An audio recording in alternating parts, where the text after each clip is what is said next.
Movers and shakers. शारी पता है, this is our episode number 45। ये हमारा 45वां एपिसोड है मूवर्स एंड शेकर्स का। वाओ!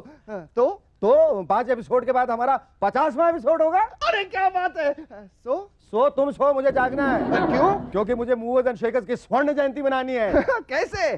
गोल्डन जुबली मना के। अरे शेखर, पीछे छोड़ and tell us what is so special about 50th episode. मैं बताऊं स्पेशल चीज क्या है हमारे 50th एपिसोड की? पता हमारा गेस्ट कौन है? कौन? शायर अताई। हट हुड़ हुड़। शेखर सुमन। अरे नहीं यार, मैं तो हूं यहाँ कब से। शमक दवर। शर्मिला टैगोर। अरे नहीं, शाहरुख खान। यार इतने लंबा खींच दिया, सब सो गए। शाहरुख खान, तालियां।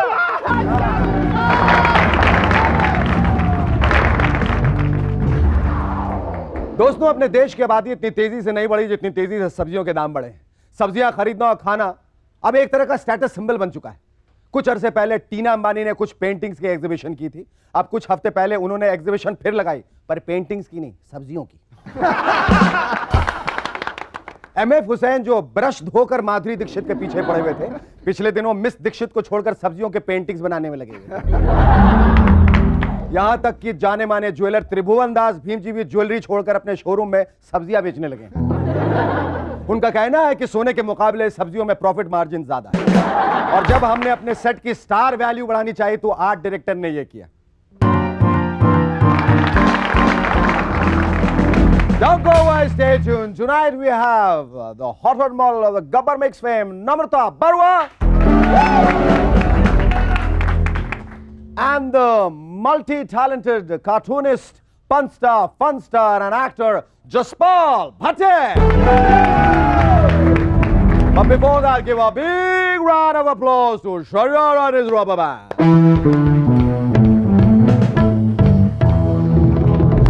Welcome back to M&S once again. Let me tell you one thing very honestly. It's great being here because you are a great audience with a great sense of humor. और कमाल का सेंस ऑफ ह्यूमर है आपका, कमाल। वैसे अगर आप ये चाहते हैं कि कोई आपके जोक्स पे हंसे, तो जोक सुनाने से पहले उसे कह डालिए आपका सेंस ऑफ ह्यूमर बड़ा ही अच्छा है, बहुत ही हंसमुख किस्म के इंसान है आप। मजाल है कि वो आपके जोक्स पे ना हंसे। और ये टेक्निक अभी अभी कुछ देर पहले मैं आप लोगों पे आजमा चुका हूं।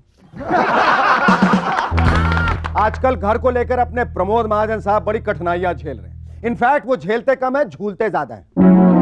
लोधी स्टेट वाले घर और सफदरजंग रोड वाले घर के बीच। अब तो वो न घर के रहे न घाट के। सुना है बेचारे सारा सामान लेके कुतुब मीनार के कंपाउंड में बैठे हैं और घूमते हुए टूरिस्ट की तस्वीरें खींचकर पैसे कमाने में लगे हुए हैं ताकि वो अपना खुद का घर खरीद सके। ए भाई जरा एक तस्वीर दे। अपने हिंदी फिल्म मेकर्स को इंस्पायर होने के लिए ज्यादा वक्त नहीं लगता। फिल्म माउस हंट से प्रेरित होकर वो बना रहे हैं हाउस हंट, जिसके हीरो और कोई नहीं बल्कि अपने भटकते हुए प्रमोद महाजन साहब ही हैं। चूहों के डर से माउस हंट तो बहुत जल्दी भाग गई, लेकिन हो सकता है हाउस हंट को ही कोई अवार्ड मिल जाए। वैसे भी आजकल अवार्ड फंक्शन में सभी आए हुए स्टार्स को अवार्ड देकर खुश किया जाता है ताकि वो अगले साल फिर से आए। आजकल तो सिर्फ यही कोई 30-40 कैटेगरीज के अवार्ड्स होते हैं, लेकिन आगे चलकर शायद ऐसे भी कुछ अवार्ड्स आएंगे। Award for best Hollywood copy of the year, यह अवार्ड फ्रेंच किस से प्रेरित प्यार तो होना ही था को मिलेगा। अवार्ड फॉर ओल्डेस्ट न्यूकमर, इस कैटेगरी में बहुत टफ कंपटीशन है, लेकिन मुझे यकीन है कि हर साल ये अवार्ड संजय कपूर ही ले जाएंगे। अवार्ड फॉर बेस्ट फ्लॉप, ये लिस्ट तो खैर इतनी लंबी है कि अगर मैं बोलना शुरू करूंगा तो मेरा वफादार शारी भी मुझे छोड़कर भाग जाएगा। अरे साहब, मेजर फिल्में आजकल टैक्स फ्री होती हैं, यही सत्य है। टैक्स फ्री फिल्में देखने का फायदा यह होता है कि फिल्म देखने के बाद आपको इस बात का पछतावा नहीं होता कि इतनी बेहुदा फिल्म देखने के लिए आपने बहुत सारा पैसा खर्च किया। अगर ऐसा ही है तो मूवर्स एंड शेकर्स को तो बहुत पहले ही टैक्स फ्री हो जाना चाहिए था। फ्री फ्री फ्री, हम हिंदुस्तानी को सब कुछ फ्री ही चाहिए। तो लीजिए, मूवर्स एंड शेकर्स लाए हैं आपके लिए 4 ways of having a free meal।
वाह वाह, क्या बात है।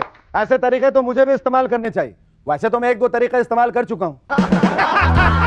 कुछ दिनों पहले लालू प्रसाद यादव जी को फिल्म देखने का मन किया और न्यूज़पेपर में उनकी नजर पड़ी गॉडजिला पे, डब्ड इन भोजपुरी।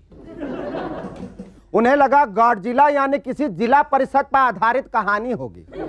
शाम को जब रबड़ी जी दफ्तर से आई तो दोनों चल दिए पिक्चर देखने। और क्या देखते हैं फिल्म में, सब चिल्ला रहे, भागा भागा, बहुत बड़ा छिपकली आ गई हो, भागा।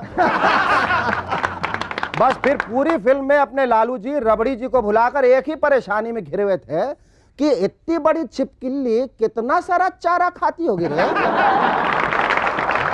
साथ साथ कदम बढ़ाने चाहिए, इसलिए बढ़ते हुए दामों के साथ साथ कदम बढ़ाते हुए हरियाणा के मिनिस्टरों ने अपने दाम बढ़ा दिए। और ये सब सोनिया गांधी जी की टूटी फ्रूटी हिंदी का कमाल। नहीं, वैसे सुनने में आया है कि हिंदी फिल्में देख देख के उनकी हिंदी पहले से काफी सुधर गई है, इसलिए उनकी डायलॉग डिलीवरी आजकल राखी से भी ज्यादा अच्छी हो। आखिर एक आदमी जिसकी दिहाड़ी सिर्फ 30 रुपए हो तो टमाटर जो 40 रुपीस किलो है कैसे खरीद सकता है? तालियां।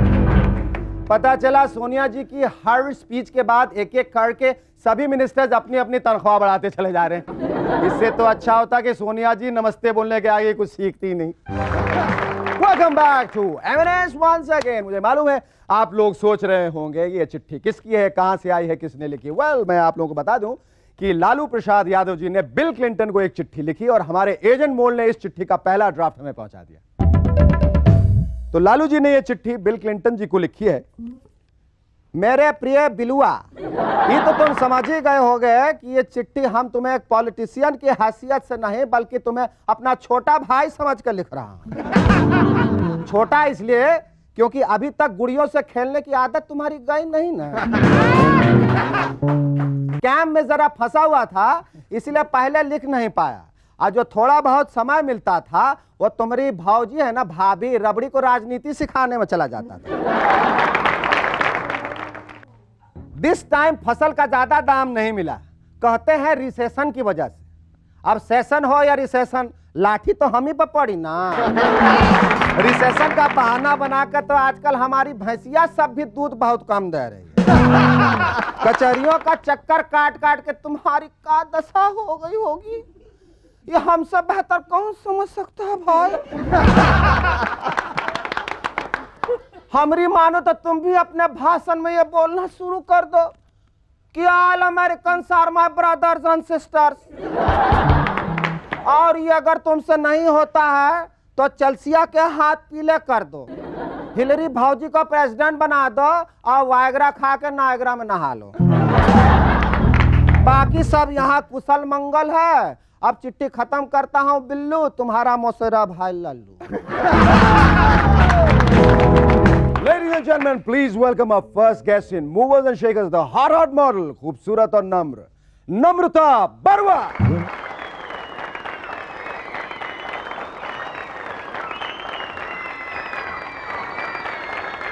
नम्रता, तुम आसाम की हो?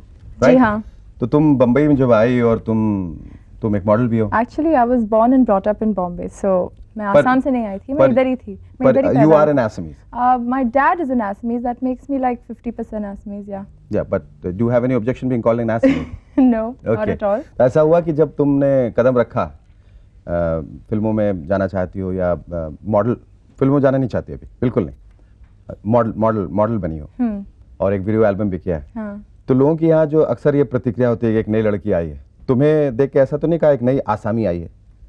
Well, काफ़ी लोगों ने ये कहा है कि आसाम से है, tribal है, and God knows what not things. But the Gori thing tribal. is, yeah, but the thing is, I've born and brought up in Bombay, and I'm just like 50% Assamese और मैं आधी गुजराती हूँ. तो कोई गुजरातियों के बारे में कुछ नहीं कहता नहीं कि मैं गुजराती हूँ. गुजरात में क्या होता है, ये क्या होता है, वो क्या होता है, ढोकला खाती हो या खांडवी खाती हो, या they are just most concerned about fish खाती हो, राइस खाती हो. अच्छा, मुझे ये बताया गया कि तुम बचपन में एक निहायत ही टॉम बॉय किस्म की लड़की थी, लोगों की पिटाई करती थी, दादागिरी करती थी, नेतागिरी करती थी. लोगों की नहीं, एक्चुअली सिर्फ मेरे कजन्स की. वो क्या है ना, सब मेरे से छोटे हैं, तो आई एम लाइक दिस दादी. I am the first born from my mom's side, from my dad's side. I have just been pampered to death. Namrata, ये जो गब्बर मिक्स जो तुमने जो एल्बम है जिसमें काम किया, वो कैसे हुआ? Were they essentially looking for a girl with a scratch on her face? No, they were not. They were just looking for this mall for Gabbar, and I don't know. I mean, उन्होंने मुझे कहा कि उन्होंने काफ़ी लड़कियों को screen test करवाया, and they had called me for a screen test. I didn't go for it. Fussy, I am very becoming fussy day by day. Oh. But anyway, फिर I think I was the, according to the director, The best mall. No. Well, I was the 50th person to meet her. Architect बनने के बजाय तुम इधर कैसे, तुम्हारा मतलब तुम्हारे फैमिली में? Actually, मैं आर्किटेक्ट नहीं हूँ, मैं न, तुम्हारे इंटीरियर डिजाइनर हूँ. नहीं, लेकिन घर में कोई ऐसा? हाँ, both my parents are architects. Architects, वही मैं कह रहा हूँ. तो एज लेगेसी जो चीज मिलनी चाहिए थी तुम्हें और वहां से आगे बढ़ना चाहिए था, तो इस इतना जो रुख है बिल्कुल अलग दिशा की ओर चला No, गया. actually not, because I am an interior designer. Still? वो क्या है? Yeah, still of course I practice. Oh. Well, not as much because my time is sort of very, you know, I'm always getting अच्छा, on. when you're talking about interior design, let me tell you that now that you have come to our set for the first time, क्या तुम्हारे what is your first impression? Well, you could have lots more colors, I think. Colours. But I think your colors come in with your guests, right? They Yeah, sure, make the definitely. whole show colorful. Definitely, So I definitely. guess it's all right. It's cool. It's cool. अगर तुम्हें यहाँ से अगर कोई film का offer मिला, तो are you very kind of open to it, or are you have reservations? कुछ ऐसा है? Well, I do have reservations. I am not interested in films. Reason being, anything I do really needs to excite me. Okay. The thought of doing a film, I'm not saying films, the thought of doing a film does not excite me. क्यों? Q. Very difficult question to answer. I don't know. It just does not excite me. तुम्हें बिल्कुल इस बात से खुशी महसूस नहीं हुई कि मैं पर्दे पे रहूंगी, नाचूंगी, गाऊंगी सलमान खान के साथ और शाहरुख खान? बिल्कुल नहीं, कतई नहीं. Me away from everyone, no. I think I want to clap for her. She's the first girl who has come and she so vociferously said that she is not interested in film. और आखिर में मैं तुमसे ये पूछना चाहूँ कि how do you sum yourself up, Namrata Barua? How do I sum myself up? Good question. There's just so much to me that I also don't know how to sum myself up. But can I sum it up by saying it was wonderful talking to you, Namrata? Oh yes. Thank you. It Thank was you very lovely much. talking to you. Yeah, same thank here. you. Thank you so much.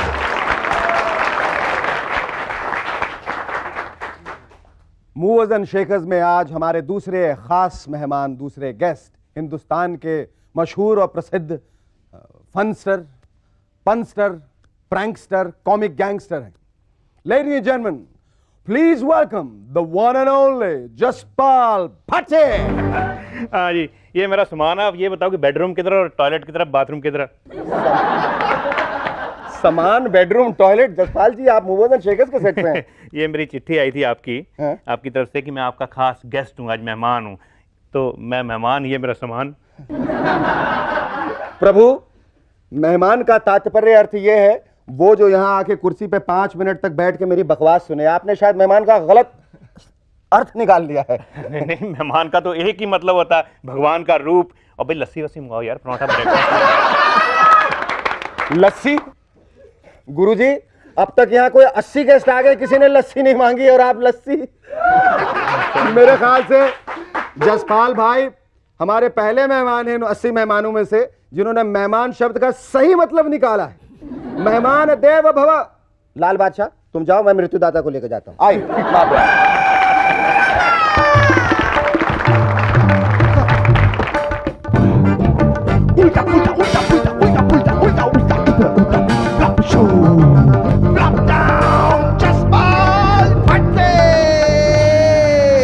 Television में आने से पहले आप बड़े भीषण, बड़े भयंकर cartoonist भी थे, इंजीनियर भी थे, इलेक्ट्रिसिटी बोर्ड में काम भी करते थे. कार्टूनिस्ट जब आप बने तो सबसे पहला कार्टून आपने किसका बनाया? सबसे पहले तो जब मैं कॉलेज में था तो अपने टीचर्स का कार्टून बनाता था। अच्छा। वैसे स्टूडेंट्स को तो उनके टीचर्स कार्टून ही लगते हैं सारे। इसीलिए पहले तो मुझे आमतौर पे जैसे ही मैं किसी टीचर का कार्टून बनाता था तो मुझे क्लास से निकाल देते थे। अच्छा। और अपना आधा पर्पस तो पूरा हो जाता था कि क्लास से निकलो। आधे वक्त तो अब कॉलेज की बात चली, मुझे एक थोड़ा सा याद आया कि आपने पूछा इंजीनियरिंग की कैसे मैंने। हाँ, की कैसे? हाँ। वहाँ टेस्ट होते थे, सरप्राइज टेस्ट अचानक अनाउंस हो जाते थे। हाँ। यस नो में आंसर देना है, अगर मतलब यस राइट आंसर आपका नंबर आ गया, वरना 0। वो जैसे ही टेस्ट अनाउंस हुआ, कोई हर एक की कोशिश होती है कि किसी इंटेलिजेंट आदमी के साथ बैठा जाए, इंटेलिजेंट स्टूडेंट के साथ बैठा जाए।